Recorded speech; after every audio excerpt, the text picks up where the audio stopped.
wanni walee galaan beeksisuuf dirqamnu amanus barachuus akka mirga qabnu lachoonuuf waajiba akkatti dheefnu hin qabnu abbaa fakaakuudhaan ilmaan hin miidhamnu boriifa baruu dhabne gariin hin deebamnu hirribni maanaa kun ga'ee hadammaynu beekumsa addunyaan qabu akka dandhamnu bakka ummanni gaannus akka dhaqqabnu quuta bahuu qabnu bahuun gaafas tola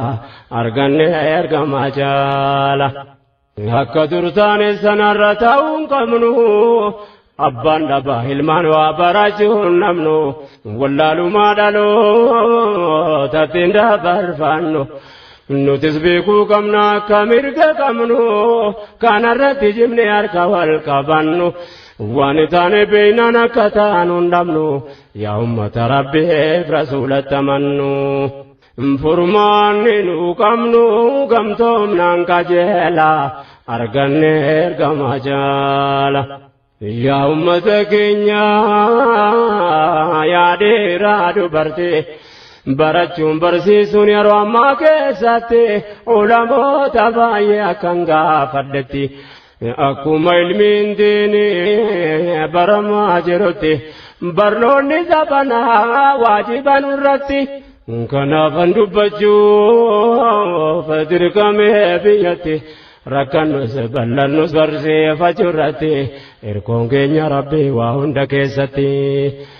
nuti ergaa amantiin iqraatu daleela arganne ergamaa jaala nuuf kenne rabbiin alhamdulillah alhamdulillah فنعم المولى arganne ergamaa jaala nuuf kenne rabbiin alhamdulillah alhamdulillah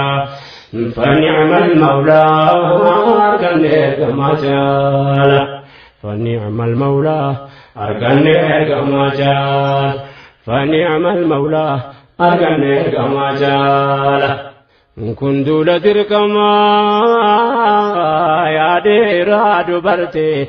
ummata baratee gara fuulduraatti gargaarsa rabbiitiin argamsiisuu irratti cinqiin adda addaa silaanuma jirti waakkasitti naftuunuma jijjiiramte oliyyannoon keenya gara Khaliqitti irkanne rabbitti duratti qajeela arganne ergamaa jaala nuuf kenne rabbiin alhamdulillah alhamdulillah فنعم المولى arganne ergamaa jaala nuuf kenne rabbiin alhamdulillah alhamdulillah فنعم المولى arganne ergamaa jaala kun hundaaf dirqamaa yaadeeraa dubartee ummata baratee gara fuulduraatti gargaarsa rabbiitiin argamsiisuu irratti cinqiin adda addaa silaanuma jirti waakkasitti naftuunuma jijjiiramti oliyyannoon keenya gara Khaliqitti irkanne rabbitti duratti qajeela arganne ergamaa jaala gaafii ka'ee maraa fakkii ta'uu qabnu amri rabbiiti kan eeggachuuf dirqamnu naamusni diin keenyaa tuqamuu nayyamnu barnoota ammaa keessaas qooda dhabuu hin qabnu ulamoota rabbii utuuf keessa